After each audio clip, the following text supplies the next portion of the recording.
So welcome everyone. In today's case seminar, we have today our beloved Marcus Noack from LBNL, and he is going to deliver a talk on next generation Gaussian process for function approximation, uncertainty quantification, and decision making. So without wasting any time anymore, Marcus, the platform is yours. Thank you. Thank you, Viditya. It's the first time somebody called me beloved. So that's good. That makes my day. Hi everybody. Thanks for joining today. I know it's a busy time. I think it's probably for a lot of people the case. There's a bunch of traveling is coming up now in the new year, and proposal season is happening. Just let me know if you can't see the screen right. Just yell out, or you can't hear me. Otherwise, let's get started. And so why are we doing this now, talking about Gaussian processes? From now on, if you have joined a few of these, we had a lot of talks about how people use the idea of autonomous experimentation, often Gaussian processes, sometimes neural networks for analysis or reinforcement learning. We had a lot of talks about how the experiments are done. And now I think the goal is to do a slight shift where we talk a little bit more about the methodology behind it, to give really everybody the tools to use these methods optimally. And kind of this is where I come in. I've spent the better part of the last 3 years really getting deep into Gaussian processes. A few projects that really deal with the theory, and then other projects dealing with the autonomous experimentation aspect of it. So we're going to talk about Gaussian processes from kind of from the ground up, if you will, introduction, and then we're going to go into some advanced topics, and then we're going to use a poll later to figure out what are the things you're mostly interested in, because the talk, all the talk, I never got to give all of it, but it's about a 2-hour talk, I think. So we have to, we have to think about what we really want to talk about later. Okay, so I'm going to start with a short motivation, and most of you here are probably already motivated, so I'm going to be quick there. Some preliminaries, the basics of Gaussian processes, what they are. We, again, spoke about them a few times, so some of this will be known, but it's always good to, bring everybody on one page.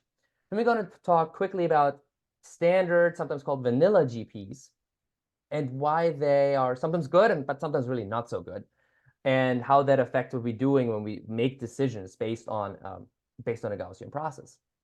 And so we're going to see those challenges. Look at a couple of examples, and then we're going to talk about solutions. How can we do better with Gaussian processes? And in the end, I want to talk a little bit about synergy community. So that's actually all you, and also a little bit of software, if somebody's still looking for some software to do all this. All right, so let's get started.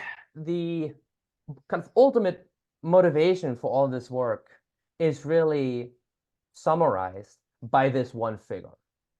We have some sort of input space, very often some sort of Euclidean space. It can be an annealing history. It can be simply a ratio of materials, some sort of encoding. Again, often Euclidean. Often we make a Euclidean vector out of it. So that just means vectors of scalars, but it doesn't have to be. So a Gaussian process can also be done on sets of literally anything, sets of molecules, for instance. It's very popular these days in chemistry, or sets of solid material representations is another example. But either way, we have an input space, and usually we have some quantity of interest. That might be a scalar, grain size.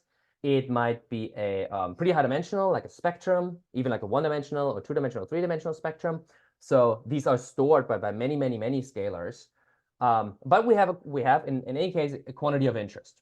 And then we go and we collect some data, and we say, okay, now given a data set, do we have a chance to say what is the underlying function? We call it often the latent function here in dark brown. This is the one we don't have. Do we have a way of approximating it?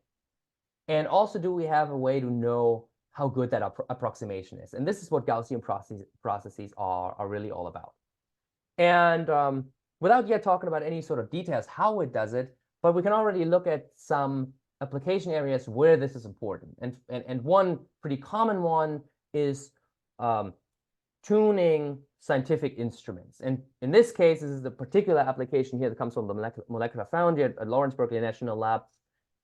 There was a Bayesian optimization running. We did one to tune the electron microscope, basically. So you get these images. You can detect if those images aren't good anymore.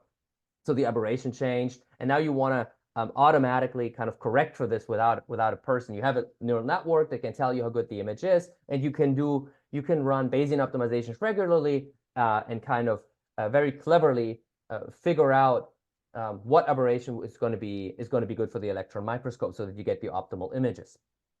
A relatively typical Bayesian optimization application, and it's a really cool application.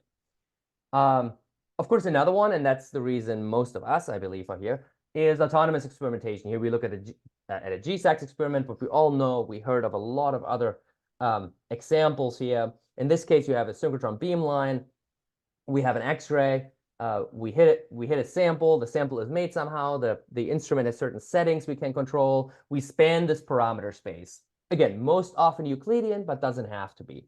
And then we get a detector image in this case out of it. They're really cool looking for kind of GSAX and SAX experiment at a synchrotron beamline, but all kinds of different raw data is coming out of these instruments. And we think of it as, of course, this function over the parameter space. And then we're going to go through some automated data analysis. And usually, of course, the human scientist would then decide what's happening. And there are a bunch of different options. And some of them we heard about. Some of them we already haven't heard about because the field has moved on and very few people do these options right now. But traditionally, we could do a raster scanning in 2D. We say, okay, like have a step size, a dx, dy, and scan through it. We could have a random data collection that might work in a 3 or 4 dimensional space. At least you kind of, hit all the areas in your parameter space. And then there's, of course, there always traditionally used to be kind of the intuitive approach. And that's especially in high dimensional spaces where for a long time, there wasn't really an optimal way to work through your parameter space. So you do it by intuition. You ask yourself, where do I go? Where's some new stuff? Or where do I know some interesting stuff is in that parameter space? And that's where I go. And the whole point of autonomous experimentation is, of course, to do this a little bit more strategically and a little bit less sensitive to what the dimensionality of your parameter space is. And this is where autonomous experimentation comes in. We have the same loop. The communication infrastructure now has to be robust and automated. We have automated data analysis. We heard a bunch of examples in the past talks. And there's, of course, intelligent decision-making. And that's the one where we often employ uncertainty quantification very often in the form of Gaussian process regression. And we can look at a few examples. These are relatively simple, but I feel at least very insightful examples. This was an autonomous sex exploration of nanoscale ordering that was at NSLS2, Air Force Research Laboratory in NSLS2, a simple 2-dimensional example. There were some areas of interest. They had to be explored and then exploited. We see that. And overall, we see great. We use much less measurements than a scanning would have gotten us, which would be about 10,000 measurements. And that has been for simpler applications, that has been kind of a pattern. About 10 or 15% of data is required. Here's an example from the Molecular Foundry. This is defect identification through autonomous scanning tunneling spectroscopy. Here, the impact was a little higher. We see here only 4% of the data was required at the end to find these defects in the 2D quantum material. So really interesting. Sorry, I'm a little fast with these because I want to get into the real details of the Gaussian process. And this is another example we ran.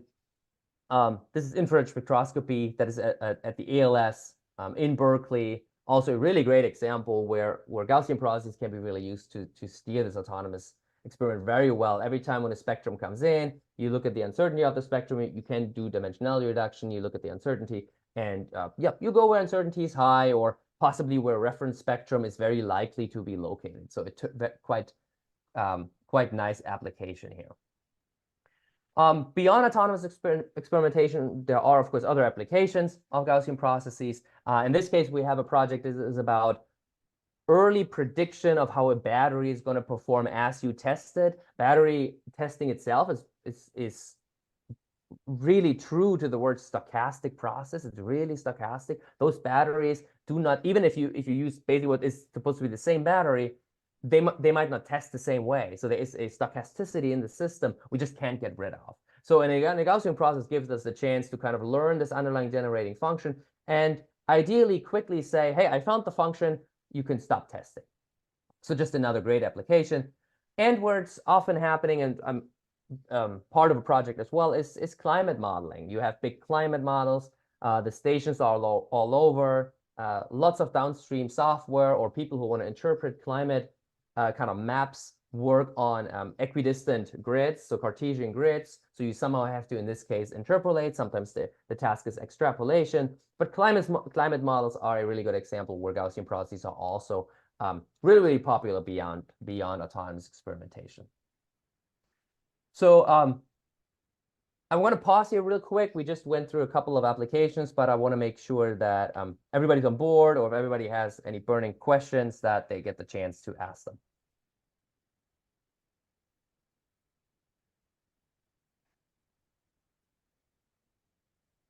I see two things in the chat, Babaditi. Is that for me? No. So anyone, if you have any question for Marcus? Yeah, you can always put them in the chat during when I speak, and then we're going to try to get to them. I don't know when you come back. Oh, was that a question? I think it's Payang.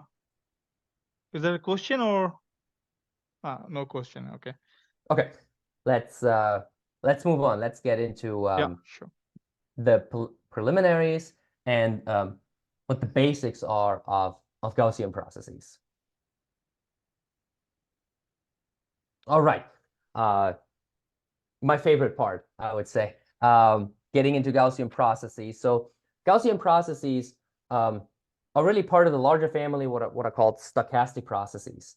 And the idea in this case is to think of any function you've ever seen, any model and any dimensionality as a finite set of function evaluations. And then to say, why not place a probability density function over those function values? And in the case of the Gaussian process, that probability distribution, that probability density function for finite sets of the function values is normal.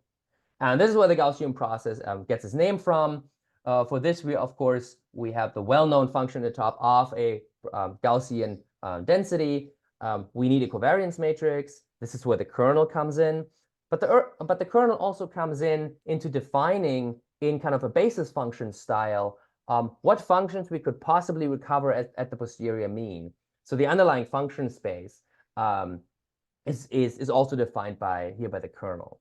And so kernels can have all kinds of different shapes and sizes, and we're going to talk about this. And there's this misconception that a Gaussian process is called a Gaussian process because they are bell-shaped, but that's only that is really only the case for one particular kernel. It's a squared exponential kernel, or RBF kernel, which is used a lot, but it's absolutely firstly not the kernel that actually should be used, and certainly not common enough to attribute the name Gaussian process to the kernel design itself. So kernels can have all kinds of different shapes and sizes.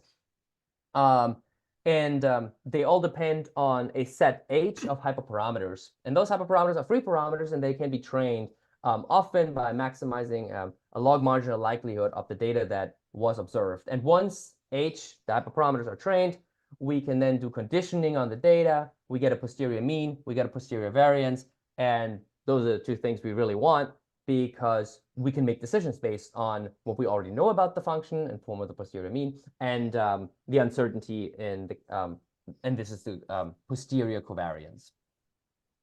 We can make this a little bit more comprehensible, I feel like, if we think about we're going to the lab, and at a particular day we just say, okay, we have a material, and we say, all right, we're gonna expose it to an hour of a constant temperature, an annealing temperature. And so what that temperature is kind of the parameter space we look through. So that's just a one-dimensional problem. And the quantity of interest might be anything. Let's say it's grain size for now, but it could be anything. We have a ground truth here that's labeled here, but we don't know it. We have a prior mean we can set in the beginning. We might have an idea of what kind of functions at all we're thinking would come out of it. And if we misspecify it, it doesn't matter so much because we're going to retrain it later. And well, then we'll just start with with a data collection. These thinner lines you see here are always drawn from here from the prior, and as soon as we start data collection from the posterior. So we see a one data point collected. We haven't learned a whole lot. The model thing is kind of constant through this one data point. If we draw other functions, because we're always talking about probability distribution, so we can draw functions from it, and we see not much has learned. It's pretty much chaos. We look at another snapshot here, 3 data points collected, and we see, okay, we're already getting the trend right. We have some uncertainties when we draw functions that kind of go around this best guess we have. And as we collect more data, and here data collection is still random, so there's no intelligence in here. It's just the Gaussian process showing us the model and the uncertainty. But we see how this relatively quickly converges to what is the ground truth, which we didn't know. So this is exactly what we want. So it's a great way of approximating functions overall. And of course, having the posterior mean and having the posterior covariance mean we can formulate something we call often acquisition function, or more accurately acquisition functional, as it is the function of a function of the posterior. And we can plug it in this acquisition functional, and the acquisition functional kind of assigns a value to every future action we can take, every future, in this case, measurement or function evaluation. In this case, it's simply the uncertainty. So the acquisition functional says, hey, we have those are the uncertainties across the domain. I plug it into a function optimizer. It's often constrained because an instrument might not be able to go everywhere in space for safety reasons, or possibly it's costly to go there. But we plug it into the optimizer, have it return to us optima, and relatively quickly reduce the errors, and yeah, kind of iteratively approach truth through kind of optimal data taking. So we're going to talk quite a bit about kernels. And so I wanted to introduce them a little better, what their role is within a Gaussian process. And it is particularly important to think of the kernel and think of what we call the kernel trick. Because of course, when we think about, again, in the beginning I said we should think of our function of our model just as a set of function evaluations. So of course, I can look at those function evaluation I measured, and I say, okay, I can put a probability distribution over it. But what about the new data? In the end, I need a probability distribution that spans the data I have measured, but also the new data I want to make predictions about. And when we look at the standard definition of a covariance matrix in the top, all those random variables in the covariance matrix, they are in there explicitly. So how can I possibly calculate a covariance, as we see here on the left-hand side in this figure, over data I have, but also over new predictions, if I need the random variable explicitly? And this is when the kernel trick comes into play. We can basically use a kernel, train it via looking at data, and say the kernel, as it is a symmetric positive semi-definite functions, that means it can the output applied to all pairs of your data will be a valid covariance matrix. So if you use the kernel that way and you train it so that it approximates the covariance very well on your data, you can then expand that prior over the what I labeled here f nu, and basically now calculate a covariance over every f nu where you just know the location of. These kernels only depend on pairs of locations. So that is what is called the kernel trick. So normally we wouldn't be able to calculate that covariance. That means we can't put a distribution over existing data and new data. And when I say data here, I mean the function values themselves. And we use the kernel to approximate those covariances. And now suddenly I can make probability distributions over f data and f nu here. And what is relatively common, these stationary kernels here on the lower right-hand side, stationary kernels do this, the approximation of a covariance, only by looking at distance in the input space. So they say, whenever you're far away, you don't have much to do with each other, I can't learn from you. If you're close by, I can learn a lot from you. And those are, and when it only depends on the distance, those are called stationary kernels. And again, we're seeing a few here, including the squared exponential kernel I spoke earlier about in the lower right-hand side. Okay, so I think this concludes the introduction to Gaussian processes. And it's, again, important to leave just a minute if somebody wants to ask a question. If everybody's on board, that's fine too. But if somebody has a question, now is the time.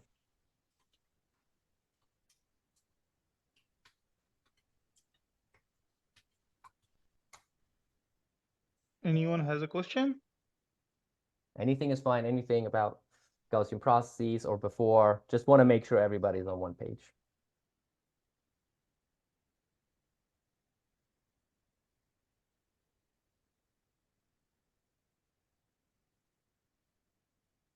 Very good. I'll continue. We have a few more of those pause for questions slides. So if you can think of any question in between, also for the stuff before, any question at all, put it in the chat and we'll answer it. Okay, so let's talk about where things are going wrong. So far, we have seen really cool applications. GPs can be used for a lot of stuff. We have seen that. And yeah, we basically have seen what foundationally what's behind a Gaussian process. So let's talk about how we think about standard or vanilla GPs. And I like to always compare those to the ones. Those are the ones you basically where you do a pip install scikit-learn and you run the GP as it is explained in kind of the online documentation. So how do we define it? There was an interesting paper coming out actually, I think 2 years ago, that stated that about 90% of applied studies at that time, and not sure if that has changed much in 2 short years, but they are basically off-the-shelf standard GPs. And what we mean by that is largely stationary kernels, often actually the RBF kernel. In fact, the RBF kernel by itself was just over 90% that is used in applied studies. And we here for this talk, we expand that kind of definition a little bit and say, we're also talking about noise. So identically, independently distributed noise. That means every data point is given the same noise. So the measurement noise is not estimated somehow. It is just given a constant across the domain noise term. That is the noise down here. We just spoke about the kernel. And the third part of the definition is the prior mean function. So most papers you read, you're going to notice is that they don't mention the mean at all, the prior mean, or they set it to 0, or there are papers who use basically a constant mean, where either that mean function is learned, but most often it's just kind of the average of the data. And this is, for this talk, these are some of the ingredients we're going to talk about, and how you move away from these standard GPs, which again, stationary kernels, a constant noise model, and a constant or 0 prior mean. So this is how we're going to define standard kernels throughout. When I say standard or vanilla kernels, GPs, sorry, standard or vanilla GPs, this is what I'm going to talk about. So let's see what might not work as well with those standard GPs for all of those reasons, or possibly a subset of them.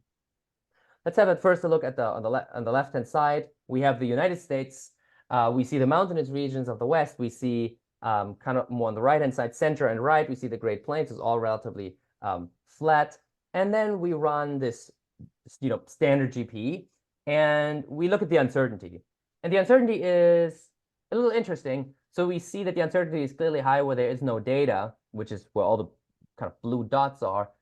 But there is really no underlying knowledge there. What's mountainous regions? What is kind of flat region? And shouldn't the uncertainty be higher in the mountains overall? Much more stuff is happening there. Correlation lengths should be much shorter, right? So a human might estimate that uncertainty is much, much higher in the mountains than in the Great Plains. Okay, this is not happening. And on the right-hand side, we see that there we have a symmetric ground truth function, and we draw data from it, from that symmetric function. And if we do the GP the standard way, symmetry is lost. Okay, so this is also something we have to improve upon. The next thing is standard GPs don't scale particularly well. I don't know if you ever noticed that. If you use your laptop, install scikit-learn, and you initialize a GP with 10,000 to 15,000 data points, it's going to take long. There's a good chance your computer is going to crash, and that's both in storage, they don't scale well, and in compute they even scale even more poorly. So that's something we have to, of course, overcome if we want to, if GPs are going to be used for some of the application we think of more like kind of deep learning now, neural networks, we have to overcome that scaling challenge for sure. And then the last thing here I want to talk about what is with GPs is not actually a GP issue at all. It's much more about how do we use the Gaussian process posterior in kind of downstream applications or online, in this case, online applications. And so that is an important part as well. Even if you do everything right, you scale them and you have really good uncertainty quantification, how do you use that to make decisions? And here in this case, we see a function. There is a region of interest here, but the region of interest is not a subset of your domain. This is actually controlled by the function, by the very function you don't actually know because you don't have the ground truth. And on the bottom here, we see on the very left-hand side, we use kind of largest uncertainty, and we go for the highest uncertainty, and we see we're losing a lot of points outside this region of interest. And then in the figure, kind of in the center at the bottom, we see here we do what is a lower confidence bound, which is a pretty typical Bayesian optimization technique, and we see we're wasting a lot of points pinning down those minima. But we're actually interested in the whole region of interest. So what do we do with an acquisition function? Okay, and this brings us to, well, solutions through the advancements of particular ingredients of the Gaussian process. So that means the kernel function, the mean function, the noise function, and acquisition functions. And so to summarize the last section, we have we talked about the unrealistic approximations and uncertainty quantification. We saw the United States with uncertainty quantification that didn't quite make sense, wasn't quite realistic. And we also saw symmetry issues. In the middle here, we talked about poor scaling. What happens if we have 10, 20, 30,000, maybe 100,000 data points? And on the right-hand side, we have just poor decision-making. You have the posterior, you might have done everything right. How do you take advantage optimally of the posterior likely through an acquisition function?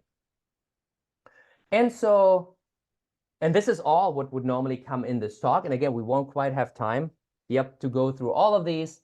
But these are the topics now going forward. Accurate uncertainty quantification through non-stationary kernels. So non-stationarity plays one of the biggest roles in my work. And it's something great to talk about, getting better UQ out of a Gaussian process. The domain awareness through constraints on what is called the reproducing kernel Hilbert space. So there is a way how to tell a GP, at least regarding the posterior mean, only consider certain functions. I don't even want to know any other function that doesn't have those constraints or doesn't satisfy those constraints. Then there's training strategies for non-uniqueness and constraints. So especially when we say, oh, we have optimization constraints of a Gaussian process, what does the kernel have to look like? And then how do we train such a kernel? This is a very important topic. I should keep clicking. Then we have here in the middle and the top, we have the prior mean function, which can play a really important role if it is known or can be estimated. Next is output and input noise. Input noise is somewhat of an ongoing topic. There's pretty recent work, but definitely we can talk about output noise, how to best estimate it, how do we deal with it in a particular experiment. Next is scalability. So we spoke about it. They don't scale particularly well. Can we do something about it? And customized acquisition functions. What is not really part of the presentation yet, or just in the very early stages, are these kernels for non-Euclidean input spaces. They're really interesting, but they need a lot of thought. And then what if somebody comes and say, it's really, we don't have Gaussianity. So what are we doing then? And I would exclude those. But I think we have a poll set up, which I would give 2 minutes. That's in the chat. Everybody should be able to log on there. There's a code as well. You need the code. You go to a website. I'm going to stop sharing for just a minute. And if you go to the chat, you have in the top the Zoom now. You can explain that better. Can you enable screen sharing and I can share the poll? Oh, that is a good question if I can. I'm not the original host.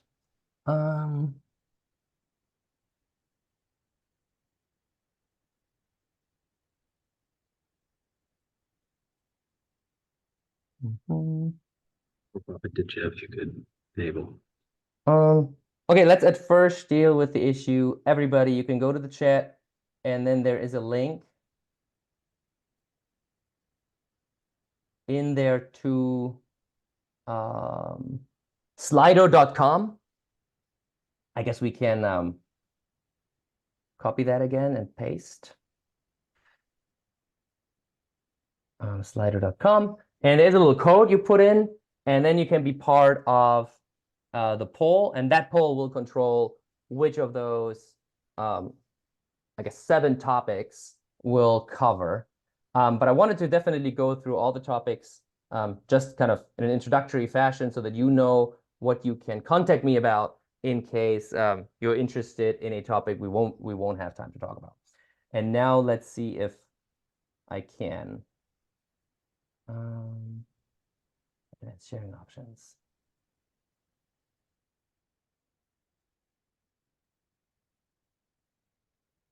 Okay, try now, Sumner. Can you share? Yes. Awesome. Okay, so can everyone see the poll here? Right. So if you don't want to go to that link, you can also use your phone and scan this QR code, and it'll take you straight to the poll. Otherwise, you can go to the slido.com and add this code. Okay. I'm gonna write these down real quick, and then we're gonna be on our way.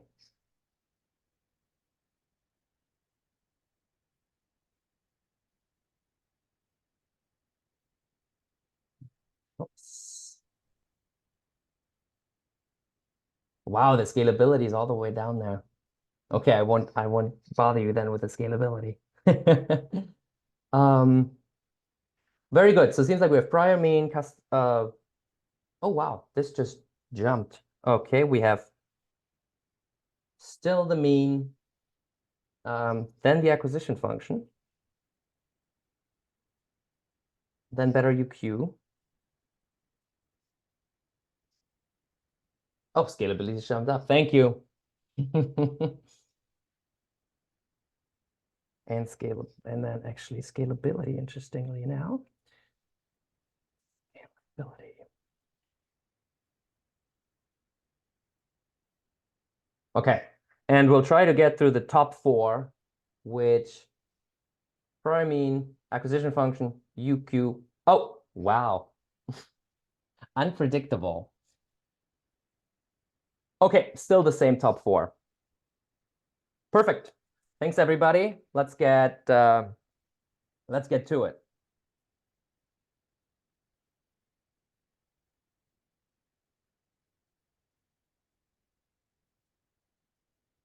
Perfect. Thanks, everybody, for participating. Then we can, for now, go in the order because we had good UQ, which is the next topic that is up here. So how do we get to better uncertainty quantification to kernels? And this has really a lot to do with non-stationarity of kernels. So when we look here, we have the typical stationary kernel, as I said earlier, only depends on the distance between data points. Imagine what that means. That means whenever a pair of data points is further away, they have less to do with each other. That's pretty much what that means. There are some kernels that allow kind of like a sine shape where you could technically have more to do with each other as you move forward, but then this is a constant across the domain. You can't change that anywhere. Non-stationary kernels have no such restriction. We see here kernel 2, 3, and 4. There are functions that are explicit functions on the input domain. And they can be a lot of things. They can be neural networks, radial basis functions themselves, piecewise linear constant. They can be combined in lots of different ways. But the important thing is they have this function. And the signal variance can be affected by it, or even where points are in some sort of other latent space can be affected by that.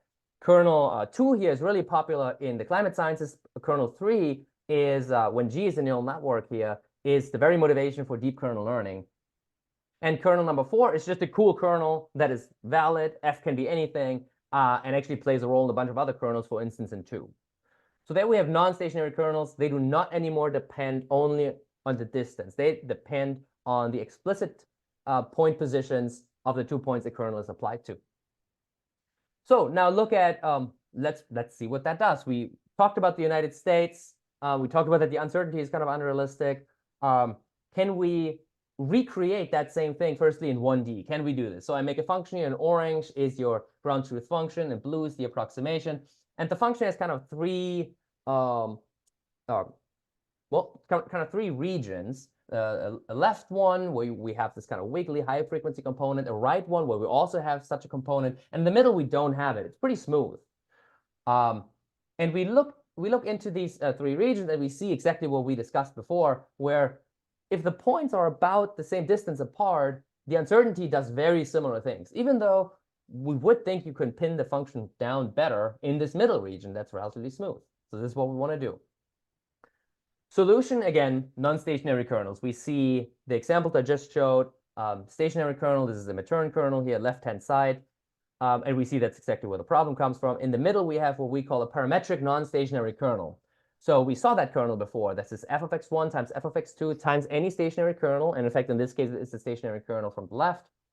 And f here is just a weighted sum of some radial basis function. Not to confuse with the radial basis function kernel, by the way. So here the betas are radial basis functions, but could be other basis function, hat function or splines or whatever. And they depend themselves of parameter. They will become hyperparameters, and now they can be trained. And what do we see in the solution? The GP now knows there is this underlying function where the signal variance, now that means we have kind of a parametric signal variance now, is lower, so uncertainties are lower in the smooth region of the function. Fantastic. If we use that for decision making now, we would go all to all the places where the function is really wiggly. We would leave the part of the function that is smooth alone for now, because we can pin it down really, really well. The uncertainties are small. And then on the right-hand side, we have a deep kernel we see is having a similar behavior, sometimes a little less predictable. We see here it's doing, I don't know if it's the right thing, very far on the left-hand side, but definitely it has the characteristic that it does realize, oh, there's an area of that function that is really smooth, so I can have uncertainties low. Really useful property of non-stationary kernels. And now we go back to the topography example. We see the ground truth in the top. Then we see the posterior mean. We see it looks a little sharper for the non-stationarity. In the bottom, we see the accuracy is actually about twice as good for the non-stationary kernel. But the key takeaway here is the posterior variance. And let's blow it up, make it a little bigger. And we see on the left-hand side what we saw before. On the right-hand side, all the high uncertainties are in the mountainous region. And isn't that what we expected? What we think should happen? And if this is, of course, not a material science or chemistry example, but imagine if it was, and now we want to make decisions. On the left-hand side, we painfully go through these local optima in our autonomous experiment. On the right-hand side, we actually focus on the regions where a lot of stuff is going on, where very likely we will find some sort of new science. If you're more interested in this, there was recently a paper that compared a bunch of non-stationary kernels. This was now accepted, and I hope I have soon the link to the accepted peer review manuscript, but it is on the archive here. And I'll leave it in here. I'll put this presentation up on the website as well so that you have access to these papers. All right, next thing we wanted to talk about, people are really interested in the prior mean. So we'll just look away for a moment.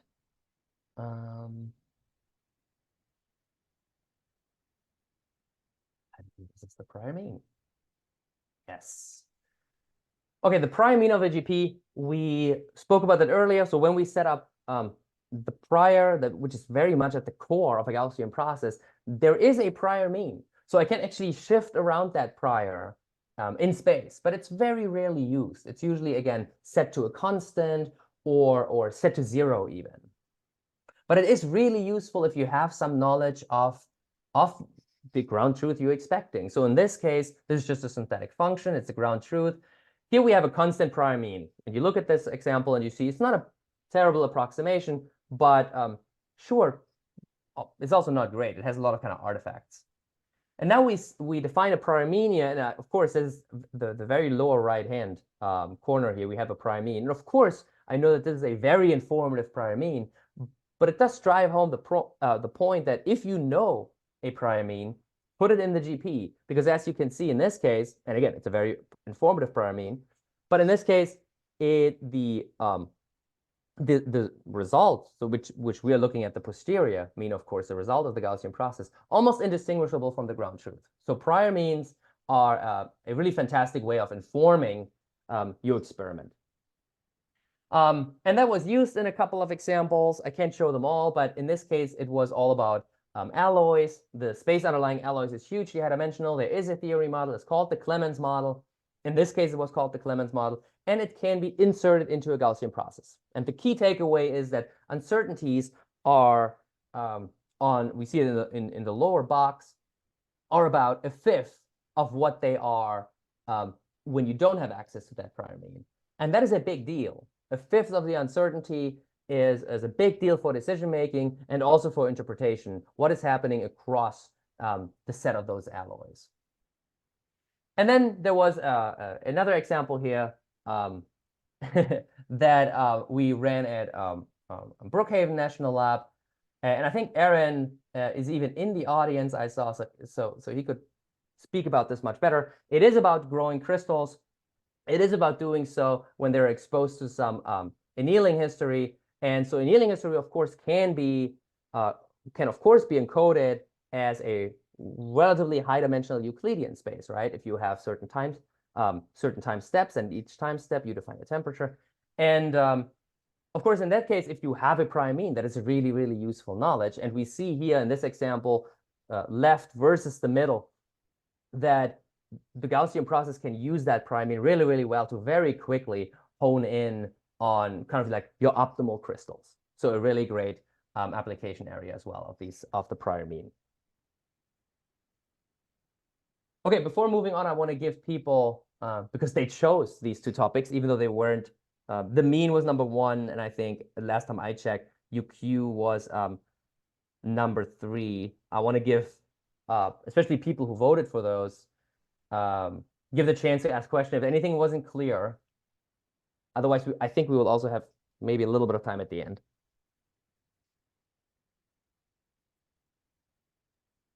I have a question, Marcus. Perfect. For the uncertainty quantification, well, how would you suggest calibrating uncertainty? Like, how do you know if your uncertainty calculations are valid, correct?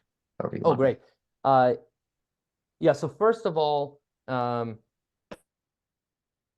what you're basically doing is, instead of using test scores as used for every machine learning algorithm, RMSE or whatever, you use the ones that are actually taking advantage of the uncertainty. And I think the most popular one, it's called CRMS, Continuously Ranked Probability Score, CRPS. Yes. There's also another one based on a log likelihood of your predictions, but I think the CRPS, the Continuously Ranked Probability Score, is the most common. And you would then divide your data set and then look at how well is it doing, and not only predicting the underlying function, but predicting the uncertainty. Otherwise, there are other ways during training, which is usually the log marginal likelihood. What's really cool is that different sets of GPs that have everything in common except the kernel definition, their log marginal likelihood is comparable. So when you train the one, now you switch out the kernel to a non-stationary kernel, you train again. Sometimes you see huge advantages in the log marginal likelihood. And so you know that the GP is overall doing a better job explaining the underlying function and data. So those are the two things I use quite commonly. Another thing is, and when you define a new kernel, you can define it in such a way that it contains the old kernel, so that you know that if your optimizer is doing a good job and your new kernel is not better, it will fall back to the old kernel. So then there's very little risk of model misspecification in this case.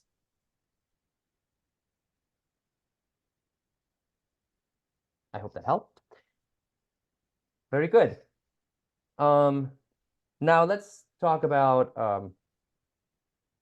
let's do scalability. Marcus, there are a few questions more. Oh, wow. From Derek. Is there a larger cost associated with non-stationary kernels? Yes. And that was in the training part. And I'm happy to talk about it at another time or offline. There is more hyperparameter means the space we have to optimize over in training or sample over via MCMC is just higher dimensional, and that does come with cost. And these are very, very different. I had GPs that trained pretty quickly with 200 hyperparameters, not as quickly as with 2 or 3, which would be the standard. But then I had some that takes quite a long time, and that really depends on your exact kernel design. But overall, yes, there are additional costs. Okay. There is another question from Emory. For the non-stationary kernels, do you hard code the boundaries of the smooth function? Sorry, smooth region, like for say in your example, or okay. So that function I showed, the smooth regime, was an example latent function I made up myself. But the boundaries are not given to the GP. So the GP figures so nowhere in the GP does it know that there are these boundaries. It has to find it themselves. It has to find the smooth region by itself. Yes, you have to know nothing about the function for this to work. Okay. Yeah. Very Thanks. good. Yeah. Thanks everybody for the questions. Let's talk scalability. That's one of the biggest issues with Gaussian processes, and probably the #1 reason why people don't even bother with them. It is relatively commonly known beyond 10,000 data points, it's getting very tough using GPs. In an online fashion, it starts even earlier. So what can we do? We can look again at kernel designs. What have we done? What could you say we have done wrong about GPs traditionally that makes them scale so poorly? And that is, of course, because we have a dense covariance matrix. The dense covariance matrix has to be, we need the determinant, and we need an inverse or a linear system solve in the GP.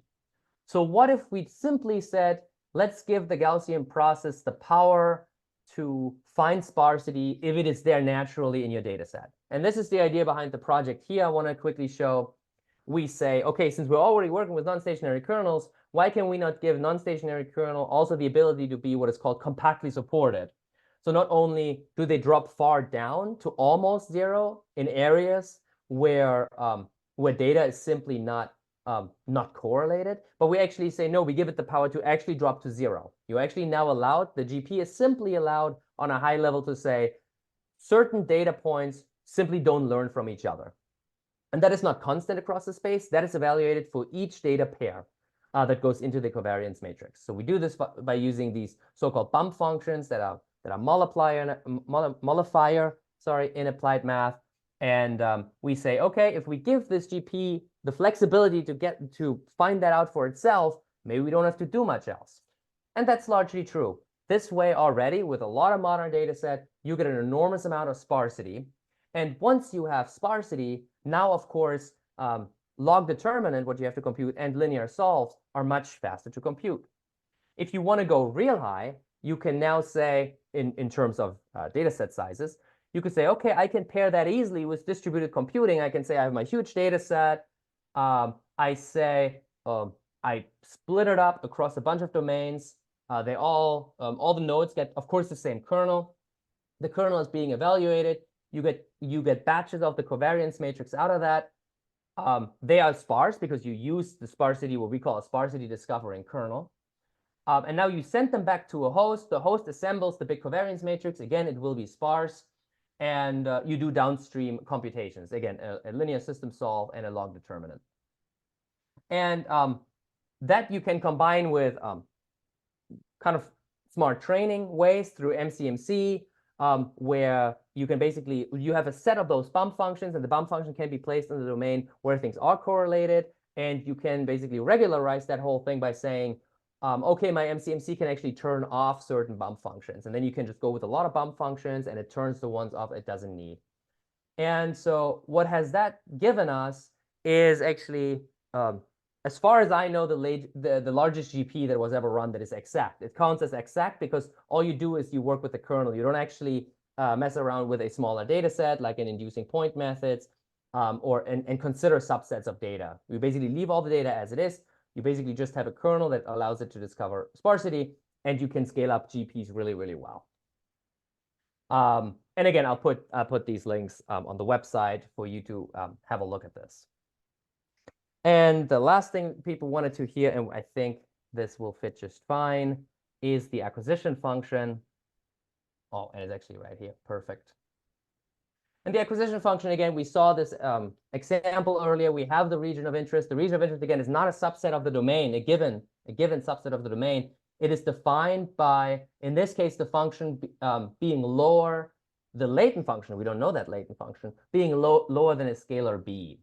And in this case, and this is by no means the acquisition function or functional I'm necessarily recommending, but in this case, if you have an example like this, why not use the exact probability that you are in the region of interest as an acquisition function? And in addition to the acquisition functions I showed earlier, the left and the middle one, here we do exactly that, and you see, oh, that works really, really well. Very few points are spanned outside of the ROI, probably just finding out what the function is, and then really focusing on the entire region of interest. So just an example that in the end, the acquisition function should be representative of whatever you want out of your experiment. And that works for all kinds of different things. Here we have a simple synthetic function, and we have kind of isolines here, bottom left and top left. And on the right-hand side, we see in this little animation how quickly you hone in on those areas and then just basically resolve them higher. So it's these acquisition functions are strangely successful. What I did here, an example, this is another synthetic acquisition function on the right-hand side, where I introduced just a flat region, and I told the acquisition function, whatever point you go to, look left and right, what the probability that you're on a flat region, and it actually super quickly finds out where the flat region is, and in addition, it finds a flat region I didn't plan on, and that's the center of this function, which has very, very low curvature.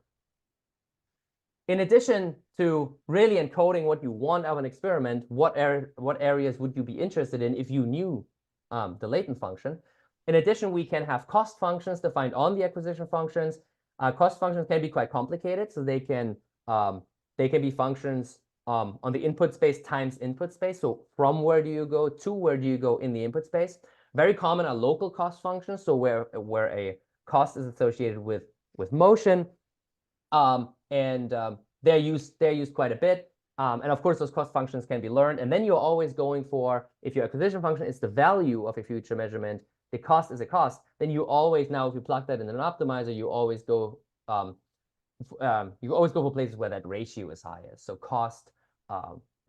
so value per cost is the highest. And that has worked out really well for a lot of people.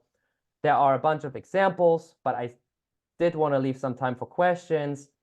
And so I just want to quickly tell you that there's software you can do this all with, and that's our in-house software. So all these examples I showed here were run with GPCam, and GPCam it's just a pip install away.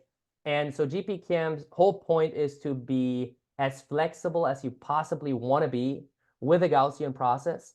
And there are no limitations on mean functions, noise functions. I didn't speak about much, but you have the same flexibility with noise functions, cost functions, kernel functions, absolute no limitation, plus various kind of more advanced ways of training a Gaussian process. And doing this all online in an autonomous experimentation and decision-making framework is included as well. So that's just if you're still looking for software you want to try out. This one is pretty nice, relatively easy to use. It was developed with a bunch of people from many institutions. I sprinkled the key takeaways kind of throughout: non-stationary kernels, optimizer, think about your noise model, and naturally occurring sparsity, especially when you scale, if you want to scale up. All right, so that is it. Thank you for your attention, and happy if there are any remaining questions. Thanks, Marcus, for the nice talk.